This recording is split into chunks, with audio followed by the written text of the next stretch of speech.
Hello, everyone. Welcome back to another episode of the Data Room. I'm super excited to be joined today by Reece Lusich, who is one of my friends at Rice University. She's a current undergraduate junior, and I'm just going to let her take it from here and introduce herself. Yeah, so like Jacob said, I'm Reese. I'm a junior at Rice University. So I guess I can just give a little background about myself. So I grew up in Louisiana. I was always a super active kid, doing sports every year. Up until college, I participated in sports, club sports, all that. And then intramural powder puff here at Rice. And kind of that love for being active in sports helped to drive my passion for sports design, sports engineering design. Um, so I got into mechanical engineering, which is a broader engineering field.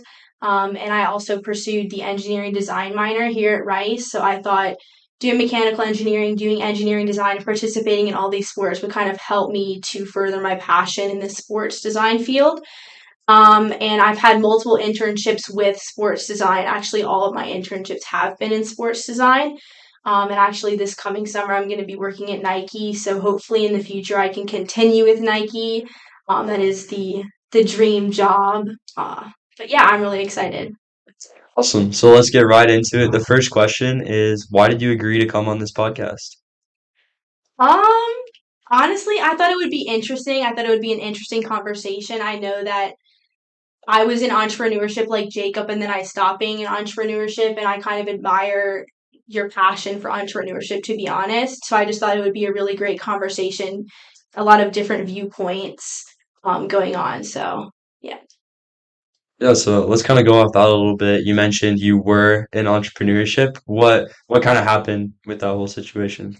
Yeah, so I guess one of the main reasons, which is kind of boring, is that I was kind of overloading myself with a lot of courses. So entrepreneurship was the first one to kind of go. I was pursuing mechanical engineering as a major and then engineering design and entrepreneurship as a minor. I got really overwhelmed, so then I just decided not to do entrepreneurship. And then another reason was that I would go to my entrepreneurship classes and I would be with all these people that were super passionate about business or entrepreneurship or just kind of being creative and like starting their own thing instead of going to the traditional like corporate job that most people do after graduation. And I just didn't like see that passion in myself. So I decided that it really wasn't worthwhile for me to pursue something that I wasn't as passionate as like everyone else was. And although I think the concepts and like the creativity and the ideas and like the design thinking is super interesting, I just didn't think it'd be worthwhile for me to pursue all of these courses. So, I mean, that's a little bit hard for me to hear. Obviously, I really love entrepreneurship and the entrepreneurial community, especially at Rice. So it seems now mechanical engineering and kind of the sports engineering side of things is much more up your alley and something that aligns better with your interests. What would you say your current views regarding like entrepreneurship and starting your own venture are? Yeah, so I think it's really cool and I think it's a super great opportunity. And I guess one of the main reasons why I also just didn't pursue it is that I like never had a great idea. But I definitely like in the future if I was working in a company and I saw an inefficiency and I like could solve that inefficiency, I'm definitely not opposed to pursuing the route of entrepreneurship. I think it's a very valuable skill that or not a skill, but like the knowledge that comes with it and the thinking I've obtained by taking those classes. So I think that it would definitely be an interesting opportunity if it did arise. For sure. And that's a totally valid path into entrepreneurship. I don't know the statistics off the top of my head, but I think maybe most, but definitely a large proportion of entrepreneurs begin their journey working in a big company. And then over time, like you said, they find inefficiencies or just through their vast experience at that such a large company, they're exposed to so many different things. Then from there, they kind of pivot their skill set from working in a corporation or a bigger company to, their own venture later in life. And that's a totally valid path. And even some of the people I've had on this podcast have followed that path. Um, so now let's kind of dive a little bit deeper into the field of sports engineering. Like what's going on in the space and what's been on your mind recently? Yeah, so I have kind of been very interested in shoes, running shoes have kind of been like a huge area of interest for me. It's definitely the area of sports that I want to work in. I was a runner for 5 or 6 years, and I still, kind of pick it up as a hobby or continue to do it as a hobby. Um, so I'm excited to work with Nike on their shoe innovations. That's kind of the branch that I'll be working in. But with the field right now, I haven't done too much research other than like what Nike is doing. I know that they do a lot, specifically with their air manufacturing. They do a lot with the little air pocket that's in each shoe, but that is like secret information. So I don't know any insider secrets on that. Um, but I do remember a couple of years ago, or maybe it was less than that, some shoe companies have done like 3D printed running shoe soles, which I think is a super cool and like new idea and could like change the way that shoes are manufactured. So I definitely want to like research more into that when I have the time. Yeah, that sounds awesome. I know I'm a big user of running shoes myself. I do a lot of running and also play tennis. So definitely a lot of kind of sports technologies go into the shoes that I wear every day, and I honestly take it for granted. I don't really think Hmm. too much. I mean, maybe when I'm actually at the store shopping and I see like, oh, new technology or something, but I pretty much forget about it right away. Yeah. Um, so how do you kind of balance like your academics? I know obviously Rice is especially mechanical engineering can be a lot of hours that you have to devote towards that. How do you balance that with finding time for yourself to do things like running and also keep up with the shoe industry? Yeah, so I have always been a big person on mm, like having a consistent schedule, sticking to a consistent routine. So I like try to wake up every day at the same time. I try to only work during the day. So I usually try to cut off work completely at like 9 p.m. the latest. Um, Preferably earlier, but like 9 p.m. the latest. I don't like to stay up super late to do work. So I kind of just like split my time between like waking up early, having some time for myself, going to the gym, doing all that type of stuff, doing classes and homework during the day, and then at night having like spending time with friends, doing like social activities, which I've found that balance to be very beneficial. And not, it helps me to not burn out because I know a lot of people that will do work like late into the night and all day, and then they end up getting burnt out, and the quality of work greatly decreases. So I think you definitely need to make time for social life, personal life, and then work as well. Mhm. Let's dive a little bit deeper. Like, what is your sleep schedule specifically? Yeah, so it's changed a lot since like freshman year in high school. I remember freshman year in high school, I used to go to bed at 8:30 and wake up at 4:30 a.m. and go to the gym before school. But now it's kind of changed. I usually try to go to bed like 10:30, 11:30, and then I will wake up between like 6 and 7. These days it's been like 7 since I'm going to bed pretty late. But yeah, and then when I wake up, I'll go to the gym, and then I have pretty early classes, so I'll go to class right after the gym and then get started with my day. Mm. So I sometimes see you in the gym. Obviously, I'm a really big on going to the gym early in the morning as well. Can you talk a little bit about some of the benefits that going to the gym in the morning has brought you? Yeah, so I just feel like going to the gym early in the morning gives me a lot of energy. Usually I wake up and sometimes I'm just not in the mood to go, not in the mood to really get up and do work or anything like that. But then I just make myself go and then I feel a lot better afterwards. I feel more energized, like I can actually like start my day and get my work done. And I also just feel like it gives me more time in the day. At least it feels that way. Getting it done early. I have the rest of the day to do what I need to do, work and social wise. So I just feel like it feels really good to do it in the morning and like get so much accomplished early. Yeah, no, I agree with everything you said there. Like once you're up, it can be a little bit difficult. You hear the alarm going off. It's, early in the morning, everyone around you still sleeping. It's like, oh, maybe I don't feel like it, but just every single day, like telling yourself, like, I'm gonna do it regardless of if I feel tired or whatever, any other excuse you may have. Just, being committed to something that you set your mind to and just proving to yourself day in, day out, like, I can do this. I'm committed to it. And also, like you said, the sense of accomplishment, like, it's really nice to come back from the gym, in the sevens in the morning when everyone around you is still pretty much sleeping and you've already got a whole workout in and you're like definitely ready to start the day. So I completely agree. It's really great to get out there and get some good exercise, clear your mind and then get energized for the day. Mhm. So let's kind of transition the conversation a little bit. What are some habits beyond, sleeping at set times and having a consistent schedule and going to the gym? What are some other habits that you've developed over the years that you think have been important for your success?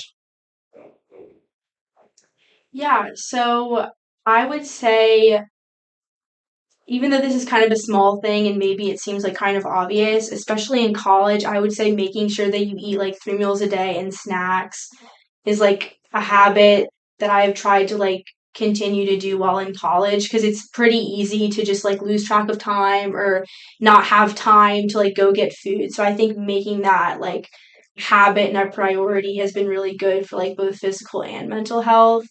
And I would also say just having time in the day for yourself, whether that be like reading a book, going for a walk, like listening to music, just like not with your friends, not with anyone, just yourself, having time with your thoughts. I think that's been really beneficial for me to just be able to think about things and kind of work on myself.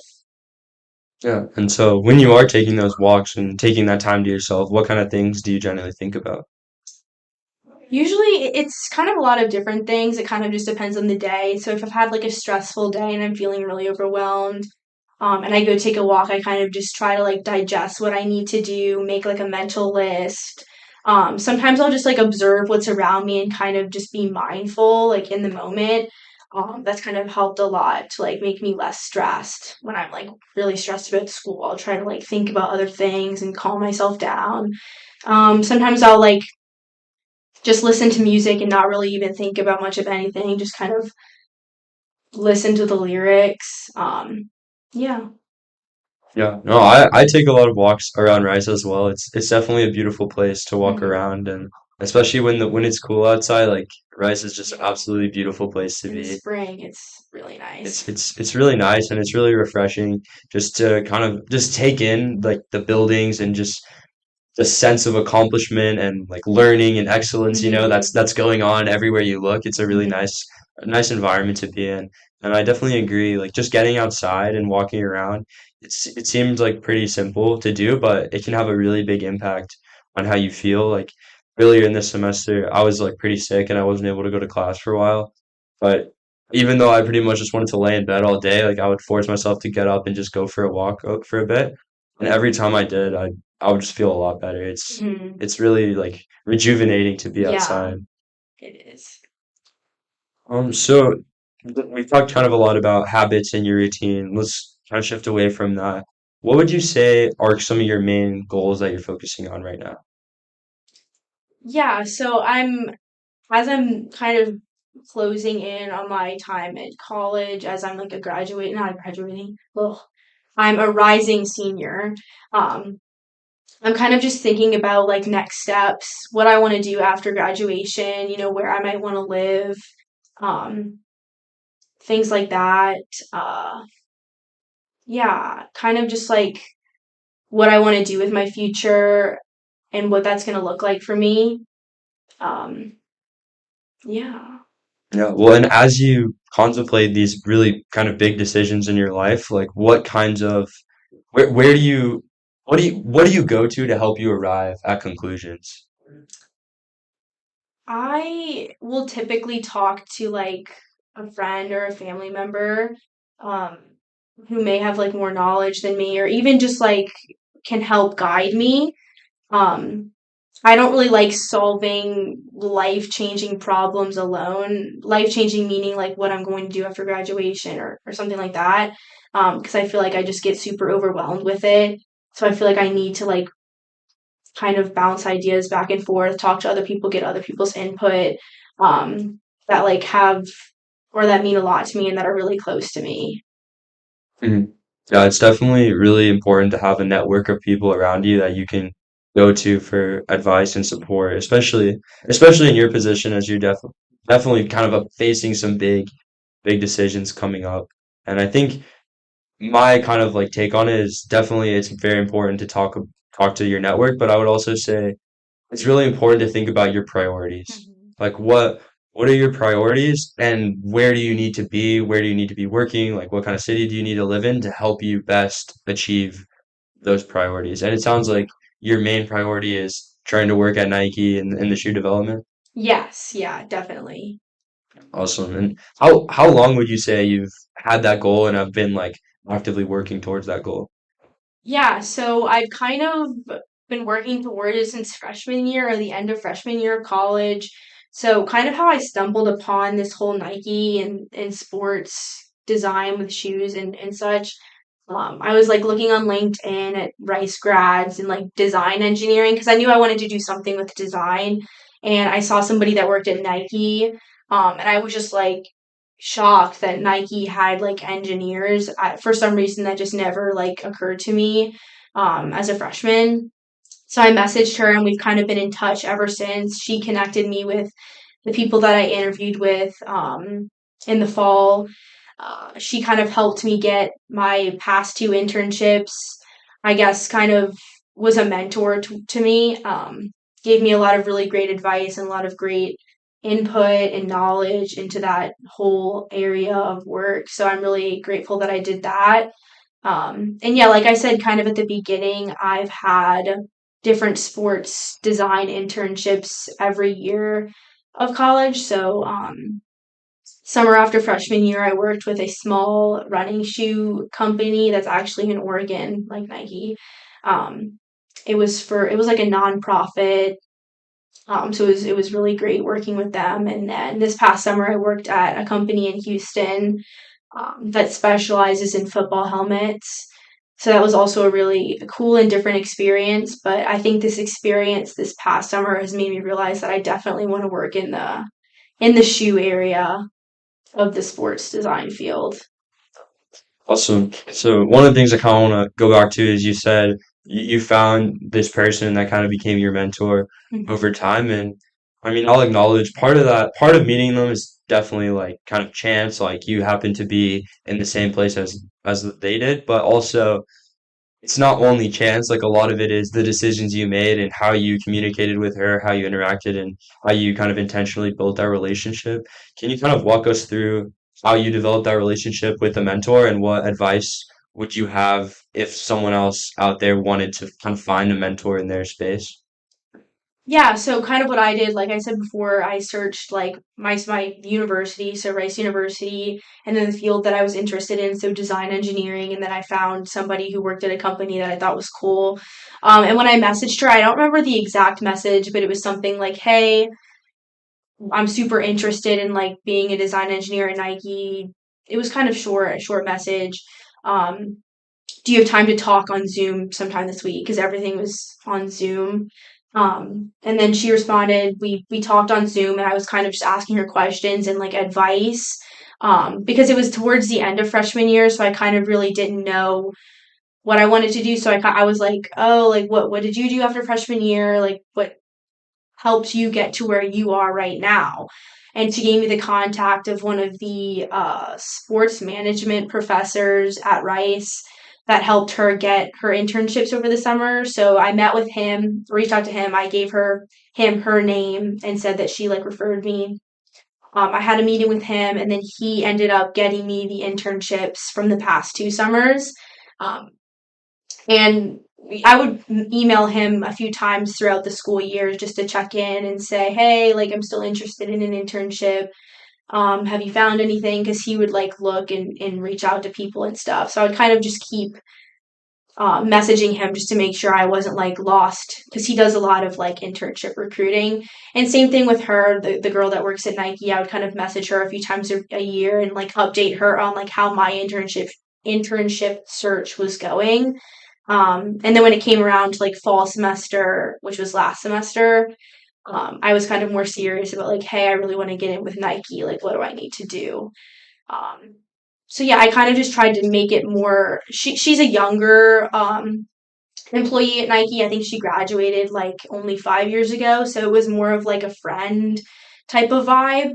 So I kind of kept it like that with her. And I think that's why we kind of kept in touch because it wasn't super formal. It was kind of casual. but yeah, I think just keeping in touch a few times a year, and if they don't respond, like bump the email. Sometimes people get busy and miss it. But yeah, I think that's been really beneficial into like maintaining that relationship. Cool. And one of the things you mentioned is that she gave you some good advice along the way. What would you say is the single best piece of advice you've ever received? That is a difficult question, but I was actually thinking about it because I read the question sheet. So this piece of advice, it's nothing super revolutionary, but I actually got it when I was in high school and I wrote my college essay on it. So I was a track runner in high school. And I remember we were at practice one day and we were doing 400s. So that's one lap around the track. And if you're not familiar with track, when you run the 400-meter race, it's kind of like a sprint for like a whole lap, which is a quarter mile, which is extremely difficult. So we were doing 400s to prepare for like a meet we had in a few weeks. And my coach told us that we had to do, I think it was like 5 or 6 of them. And we were all like, oh my gosh, like this is impossible. We were all just griping and super mad at him for making us do this. Um, and I think it was by like the fourth or fifth one, we were all like, okay, like I can't do this anymore. We're done. Like it was so like, we were breathing so heavy. We were all just like laying on the grass, like could not run anymore. And then he came up to us and he said, just mind over matter and more of just like you have to be thinking in your mind like how bad you want this and like how bad you want to get better, and even though it hurts physically, like your mind can help you like finish this lap. And then we were like, okay, like whatever. Um and so like I got up, got on the starting line, and then I saw him like come up next to me and he was like gonna run it with us to kind of like prove that like this mind over matter thing, like if you put your mind to something and if you really just tell yourself and push yourself with your mind, you're physically capable of doing what you want to do. And so we ran the lap and I like did the whole mind over matter thing, and it was surprising that it actually really did work for me. And I think that um, he was just like had a really great impact on me in high school and going into college, and I've kind of utilized that phrase mind over matter whenever I like don't feel like doing something. I just think like mind over matter. Yeah. No, that's definitely great advice. I think most people don't realize how kind of powerful they actually are. If you really put your mind to something, you can achieve amazing things. And I think running is the perfect example. Like I I was a runner in cross country in middle school, and then I just kind of ran on my own in high school, and I would always like hear other people just saying like, "Oh, like I'm too slow," or whatever. But it's like it's not even really about the physicality. Like Yeah. obviously that matters to some extent, but I think it's really just how hard are you willing to push yourself? I think Mhm. that's really what it came down to, especially when I was in middle school cross country. It really just felt like how hard do I want to push myself today? And in the races where I was really feeling it, I was really excited to be there. I really wanted it. Mhm. I would do a lot better versus the races where I'm on the team. I might as well go to the meet. On those days Mhm. it wasn't nearly as good. So I definitely agree. I think that's really powerful. And it kind of brings up a good point. It's just something I've been talking about with some of my friends recently. Is I think a lot of people tend to place arbitrary limitations on themselves. Mhm. They just tell themselves like, "Oh, I'm not fast," or like, I have bad endurance," or like all these kind of things. It's like maybe objectively that is true. Like maybe you just don't practice or you have a condition or whatever it may be, but the more times you say it out loud and the more you think it, it's becoming more and more true. Like I think it's really important to have the right mindset. And one of the things I always think about is the narrative you tell yourself. I think that's honestly one of the most important kind of mindset things. Like tell yourself you're the best runner in the world, Mhm. like I'm the best one on the track, I'm gonna win this race. It's really important to tell yourself the right narrative, and I think that can actually have a tangible impact on how you do and whether it's running or anything else. Mhm. Yeah, I definitely agree with that. Awesome. So let me ask you this. What has been your biggest failure and what did you learn from that experience? Yeah, so when I was thinking about this question, because I remember this question from the sheet again, I couldn't pinpoint like a specific time where I would consider like it to be my biggest failure. And as I was thinking about how I was answering this question, I was like, well, if I wouldn't have done everything that I've already done. So if like things didn't work out the way that they have thus far, I wouldn't be where I am today. And looking at like my life right now, I would say that I'm very satisfied with how everything turned out. I have like really amazing people in my life. I have like a really great job lined up for the summer. Um, and so I honestly would say like I don't really have anything that I would consider a huge failure. I mean, obviously there have been times when like I've done bad on a test or things like that, but I think in the grand scheme of things, I'm like very satisfied with how things have turned out, even though in the moment things may have been like, kind of upsetting with like school and like relationships and all of that. But I think everything works out in the end. And I think that's what it's been for me. Yeah. I mean, I would say you did kind of dodge the question, but Yeah. also it's an insightful answer. Like there's a lot of merit to what you said. I think it's really important to, like, if you are in a good place, it's important to acknowledge, like, maybe, along the way you had to go through some really hard times, you had some pain and suffering along the way, but Yeah, definitely. if it brought you to where you are now and you're happy with where you are now, you think you're on the right track, then you did the right thing. Like Yeah. it all works out. And I guess honestly, if I've never like answered that question on the podcast. I haven't honestly thought about it too much, but Hmm. my gut reaction is just, I would agree with your answer. Like I'm happy with where I am now, happy with where I'm going. So I think regardless of if in the moment, like you said, it felt like the world's gonna end or whatever, it really doesn't, like, it's not over. It's like you're Yeah. gonna keep going day by day. You're gonna bounce back from whatever it was. You're gonna take away some new knowledge, some new experience, and then you're gonna carry on forward. So I think that's a very insightful way to look at it. Um, the next question is, who is someone you look up to? Ooh, this is a difficult question. Let me think for a bit. I guess my initial thought would be my dad. Um, he like works extremely hard to give like me and my siblings everything that we have. Like I don't think that I would be at Rice or even in engineering if he wasn't as hardworking as he is. He's like a very hands-on type of guy, and I grew up seeing him like work on cars and like build things, and he would always fix things that were breaking in my house. So I think he kind of in the back of my mind inspired me to go into engineering and kind of have a career that helps you like fix things and help people and just like make contributions to the world, even though you can do that in a variety of careers. And I've always kind of looked up to how hardworking he is and like how determined he is to like have, or like to help his family be like as happy as possible, and always provide for us. For sure. It's a great answer. I mean, it's really awesome whenever people are able to have parents that are good role models for them as kids. Yeah. I would agree. Like my dad's a great role model as well. He's also in engineering. Hmm. I don't know, maybe he was a little bit sad when I went into business, but I think he knows like I'm doing what I love, and so Yeah. that's what's important, I guess. Yeah. But it's awesome that like both of us were able to be so lucky to have such good role models, and I think it's important for us one day to strive to be those role models for other people. Maybe it's our own children, but also just to a broader audience. I think it's important that we try to live live like role models, like, you know, volunteering or like doing things that make us happy, but also make a positive impact in the world. I think that's really important. Yeah.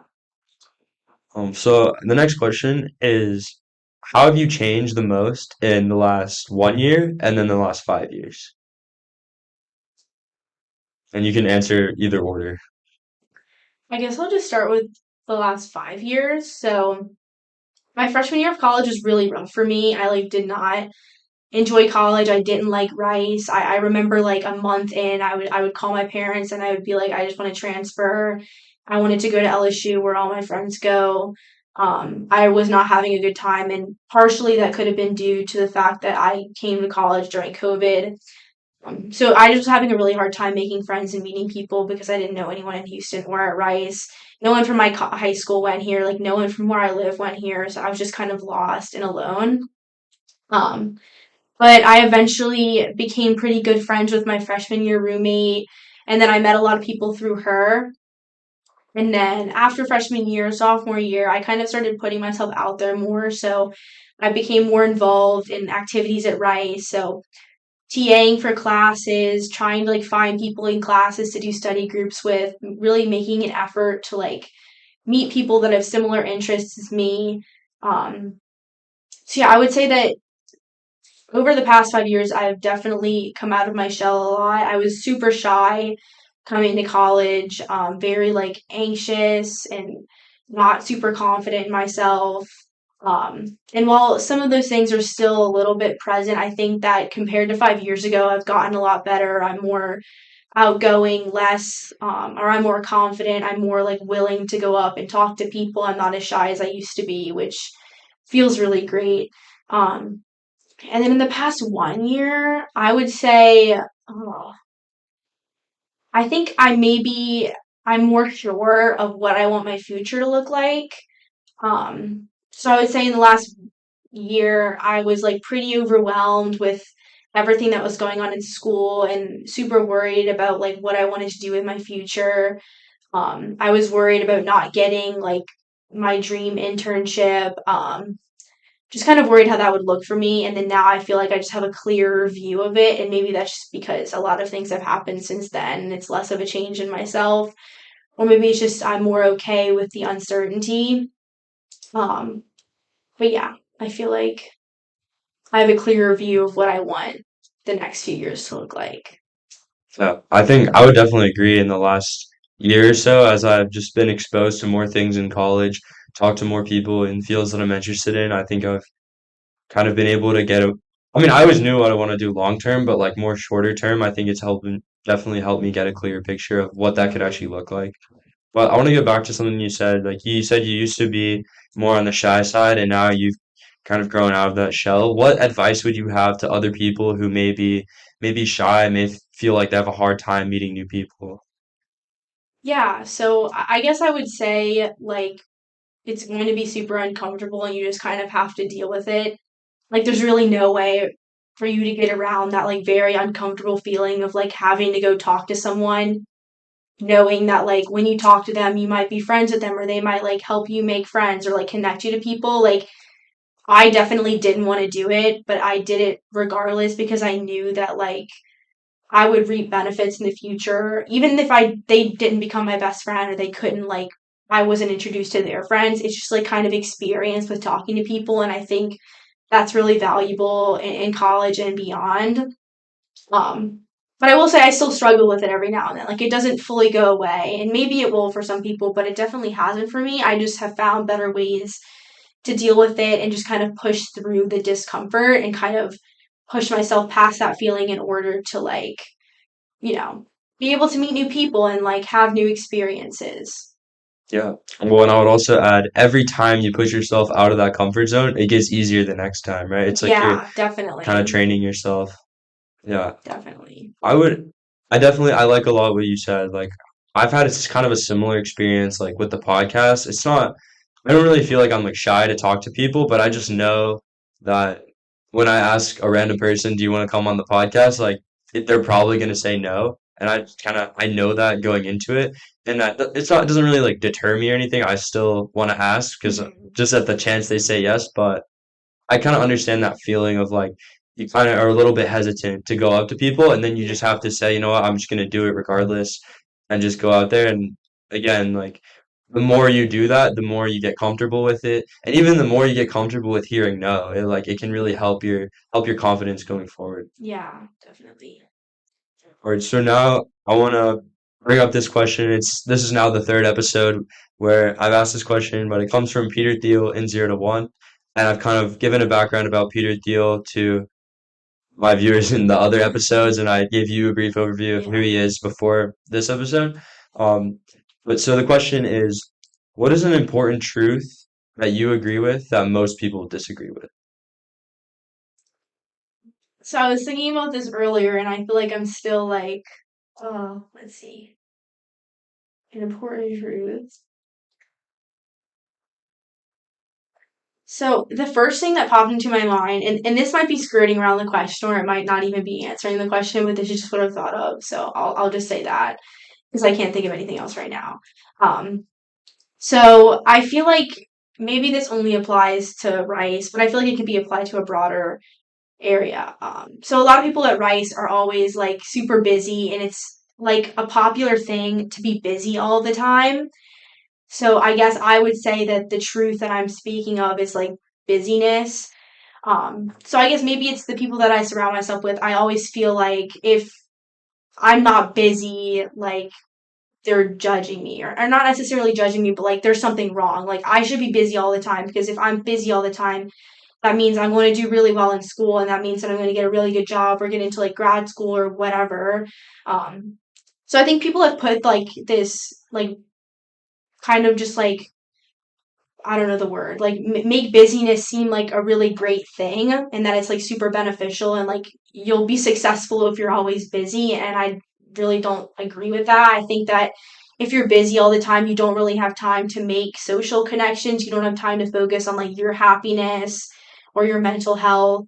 And a lot of that is sacrificed when you are just super busy doing all this work. And while I think it is good to be busy and like work towards your goals, I think that there's something to be said for like having balance in your life. Um, and yeah, I just think this cult of busyness is just really toxic, and it's something that a lot of people here and in college talk about.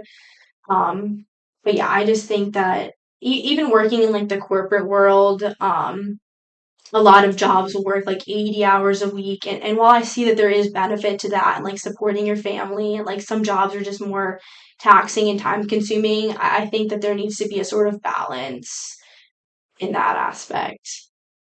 Yeah. I mean, definitely a fair take. I think you're right. I think a lot of people sort of just completely buy into the narrative like I have to be busy all the time and like if I'm not, I'm leaving something on the table.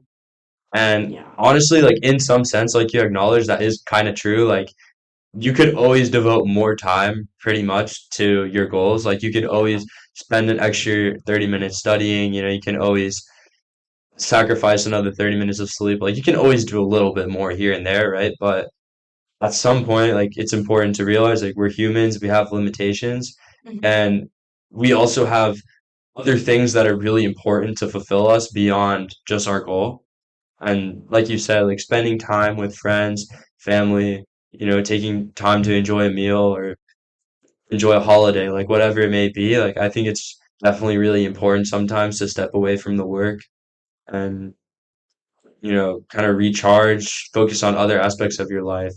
But also, it is really important to grind towards your goals. Yeah. I think that's one of the things I really like the most about Rice is that most people here have a strong idea of what they want to do, and they're working on that path each and every day, like putting in the hours to really make their kind of future plans come true. I really admire that about a lot of my peers, and I hope to be among them. I really try to work hard, and I'm sure you do as well. It sounds like you're definitely on that path towards achieving your Mhm. goals, and that's really awesome. Yeah, definitely. All right, so I'm gonna ask kind of a new question. I don't think I've asked it in a few episodes. Is there any question that you expected me to ask today that I didn't? And what would your answer to that question be? Ah. So I honestly thought that you were gonna ask me more like businessy entrepreneurship questions just because I know that that's typically, or I've only listened to a few of the podcast episodes, but in the ones that I have, it's been pretty entrepreneurshipy, and maybe that's just because of the person you were interviewing. I definitely expected more conversation about entrepreneurship, but yeah, that was the question, right? What questions did I think you were gonna ask me? Yeah, well, and then it was gonna be you're gonna answer that question, Oh, but answer that entrepreneurship question. as a question is a pretty vague Yeah, topic. I guess. Yeah, go ahead.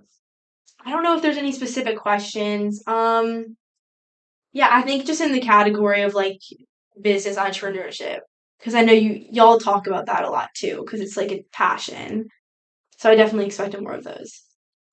Yeah, I mean, ultimately, the goal of this podcast is to kind of create a playbook on how to become the best entrepreneur possible. That's Yeah. really one of the driving reasons why I started this. I was doing all these calls with people and I was learning a lot from them, but I didn't have a way to like go back and access the conversation. And I didn't want to be kind of like recording it behind their back or anything like that. So I think by compiling it into a podcast and making it available to everyone, it's kind of creating that playbook day by day, episode by episode. And one day, hopefully, we'll be able to look back and like if I'm ever facing a certain issue, I'll be like, oh no, I talked to Reese about that. Like, let me go watch this episode and kind of refresh my memory. Yeah. So. I mean, and again, like a lot of the guests, I did meet them in an entrepreneurial setting. A lot of Mhm. them are actively working at companies. Some of them are even leading companies. And, that's kind of where I want to be. So obviously I'm Mhm. going to gravitate more towards those type of guests, but it's definitely refreshing. And I think the viewers will enjoy as well, hearing some of your perspectives as someone that's more focused on industry, like a very certain industry, a certain company, a certain kind of niche within that company. I think Mhm. it's a refreshing perspective.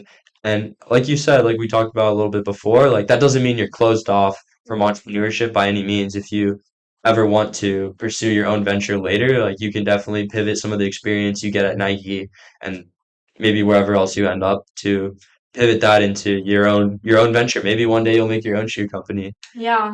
Yeah, that would be amazing. I've actually thought about it a little bit, but Yeah, we'll well, see. keep thinking about it. Don't let those dreams die. And one Yeah. of my recommendations I give everyone is if you ever have like an idea, Mhm. write it down. Always write it Yeah. down. I think one of the worst tragedies is when you have like an amazing idea and you just forget to write it down or you don't write it down and then Yeah. you just can't remember like your mindset at the time of the idea. So definitely write it down.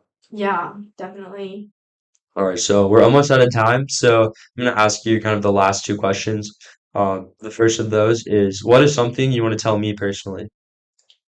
Yeah, so I guess I'll just say I think it's super great that you're doing this podcast. I think that it's super cool that you're kind of storing all of these like little tidbits of like advice and information somewhere that you can just access it kind of like you said. I think that's really amazing. And I think you talking to a wide variety of people or like you're talking to a lot of entrepreneurs, but I think like talking to all of these people with different experiences is really beneficial to like you kind of learning more about the world and about I guess like things that you could maybe pursue in the future kind of open different doors. And you're making connections with people as you're like reaching out for the podcast, which I also think is really great and good for your, you know, future endeavors. Awesome. I appreciate the kind words. And the last question is, what is something you want to tell the viewers? uh, I guess I'll just say it was great, talking about my experiences. Although they may not be super niche or interesting, it was super nice to kind of just like talk about it, answer all of the questions. Yeah, and I guess I'll just kind of go back to what I said about the whole busyness thing. I think that it's really great to prioritize your goals, but then also make sure to prioritize yourself, your friends, family, and your happiness. Awesome. Well, thank you so much, Reese, for Yeah. coming on to the data room. It's been a pleasure, and I'm sure the viewers will get a lot of value out of your insight. So with Thank that, you for having me. yeah, of course. So thank you for watching, and that concludes this episode of the data room.